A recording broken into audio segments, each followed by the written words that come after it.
All right, good morning, everyone. Thank you for joining us. We're here this morning to announce that the Turquoise Alert code is now live. This is a critical communication tool that will help save lives when certain vulnerable individuals go missing. This alert is going to help ensure that law enforcement and the public can respond quickly when it matters most. As you all know, work on this began last fall after the FCC voted to establish the new Missing and Endangered Persons Alert Code, and I quickly directed DPS to begin the process for implementation. Director Glover, Lieutenant Colonel Coleman, and their team have been outstanding in getting this implemented as quickly as possible.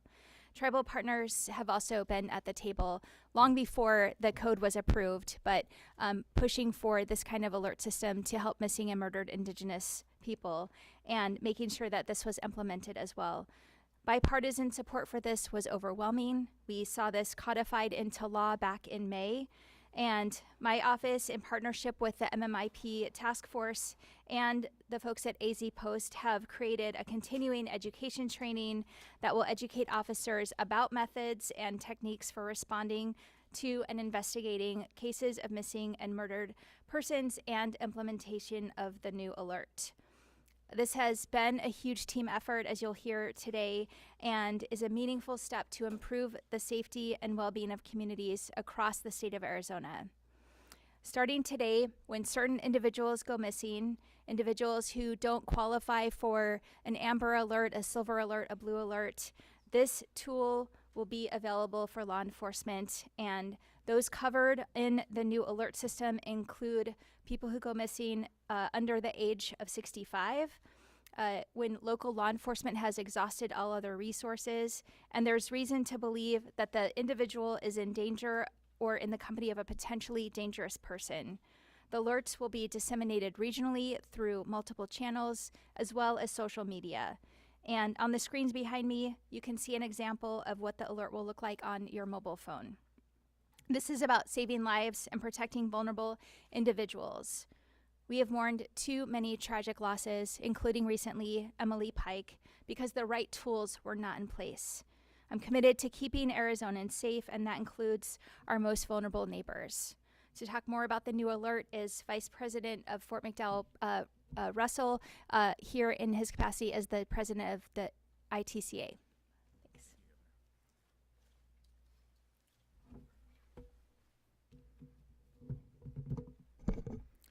Good morning, Governor Hobbs, tribal leaders, and public safety officials.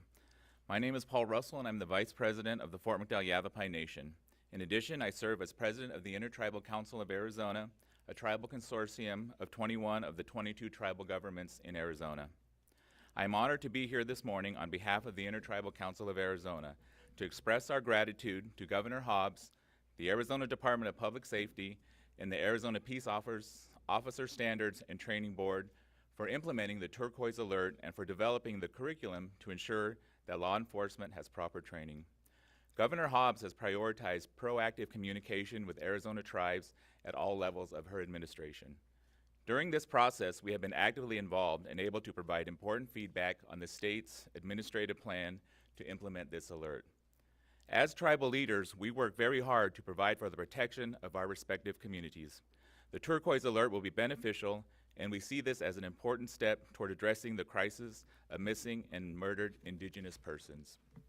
Again, on behalf of the Intertribal Council of Arizona, we are grateful to see the implementation of the Turquoise Alert in the great state of Arizona.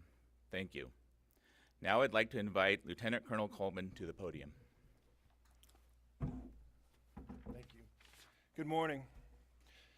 First, I'd like to thank Governor Hobbs for signing House Bill 2281 into law, and also Vice President Russell for his help in this project. On behalf of Director Glover, we're very proud of the work DPS and our partners did to create and now implement the statewide Turquoise Alert system that is active today to protect vulnerable individuals in our communities. The goal of the Turquoise Alert is to locate missing endangered persons through efficient information dissemination and communication that results in a safe and expedient recovery. The Turquoise Alert will be activated by the emergency alert system, which you will see on your television and you will hear on your radio. In addition, the wireless emergency alert system you will receive on your cellular phone or other mobile device. And again, I would like to thank all of those partners involved that got us to this point, and thank the governor again for signing this into law. Thank you.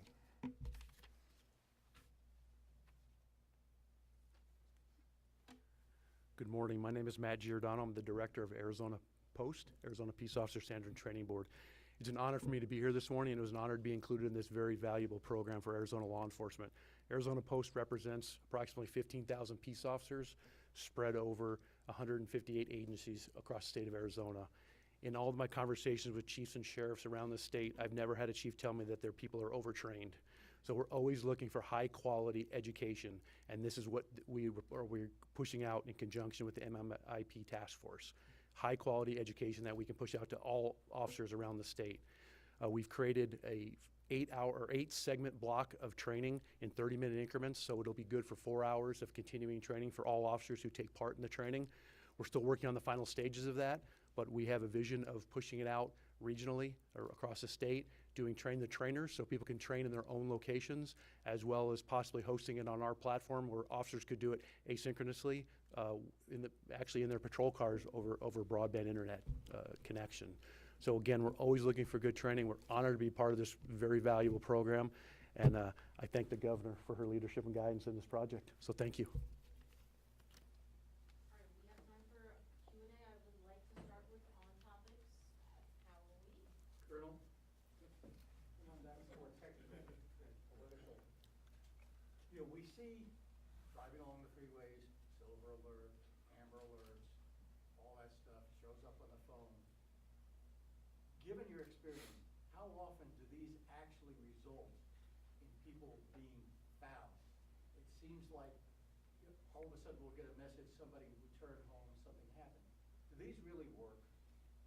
They do, and I'm not going to be able to provide numbers off the top of my head on that, but this has been a very successful program at all levels, all different alerts, and it's been very helpful to law enforcement with the community being able to call us when they do see the information on the overhead boards.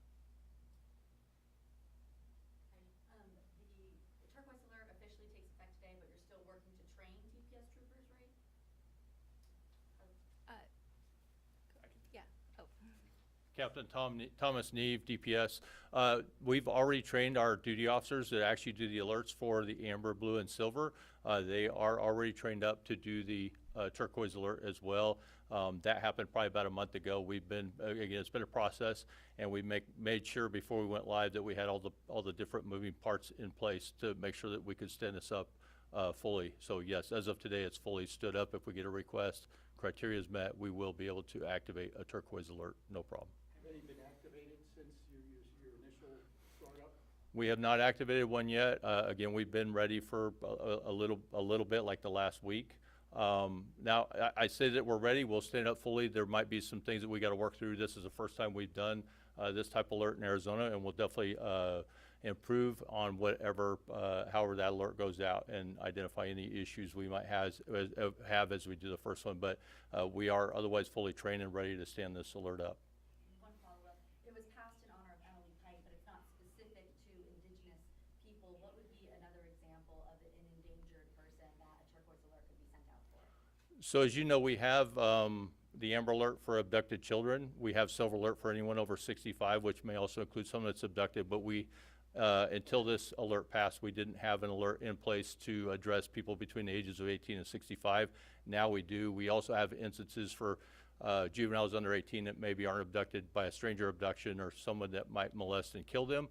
But now we have a vehicle to implement the turquoise alert for anybody up to age 65 that might be, again, a victim of an abduction or doesn't actually fit in the silver or the amber alert criteria. They may very well fit into turquoise for us to do that activation. So this could have been sent out for Emily Pike when she went missing? Depending on the circumstances and a request that would come in, yes. Well, that's why I want to focus in on this. You talk about abduction, children don't fall into amber alert. What else? People go missing all the time. Tell me where the cutoff is in terms of when you say this is just a missing person versus activating this. So as far as Amber Alerts go, again, usually it's a stranger abduction, somebody that might molest and kill that child. We do have custody issues that we do not activate a Amber Alert in, even though it was an abduction. There may be some instances where some of those might actually qualify for Turquoise Alert, where that child is in danger by the bio parent, that could lead to that being activated in that situation for someone under 18. And then if we go to Emily Pike's case, obviously we don't know a lot of the circumstances at the front end, or I don't have that. But at some point, if we could develop the information to determine that she was abducted, ultimately it could have been an Amber Alert or it could have been a Turquoise, depending on what those circumstances were. I'm just trying to understand the breadth of a turquoise alert. We can have some additional conversations to answer the rest of those questions and get things clarified.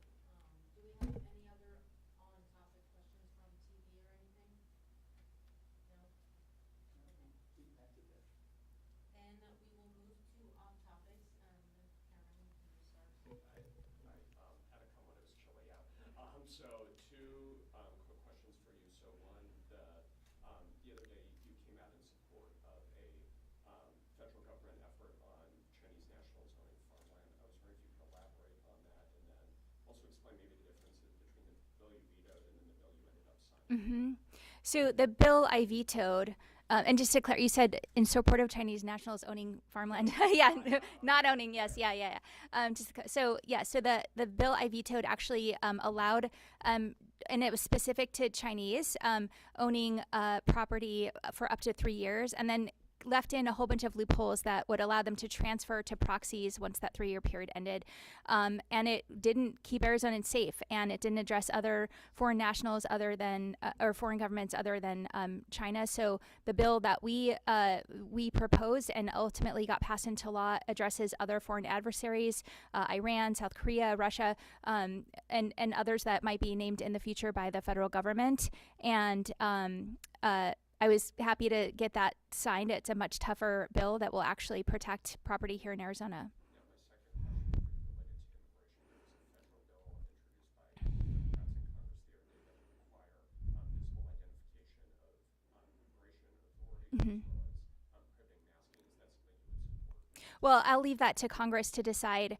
I can tell you I've had conversations, and I understand people's concerns about agents being masked, but I've had conversations with leadership here at DPS, and there certainly are circumstances where, for officer safety, they might have officers masked in a situation. And so I don't think there's a cut and dry yes or no, this should happen or not. I trust our state leadership to make the right decisions in those circumstances. Hi. Hi, my own DPS. I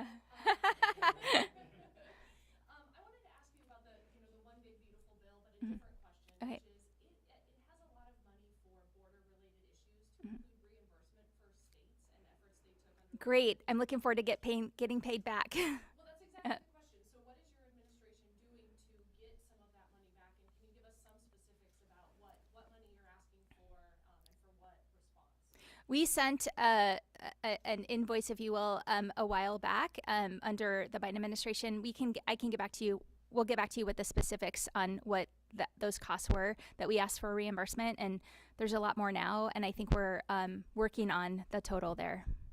But you are interested in. Yes. Yep. Was there a direct follow-up on that invoice that was sent out to the current administration when working on this? I don't remember.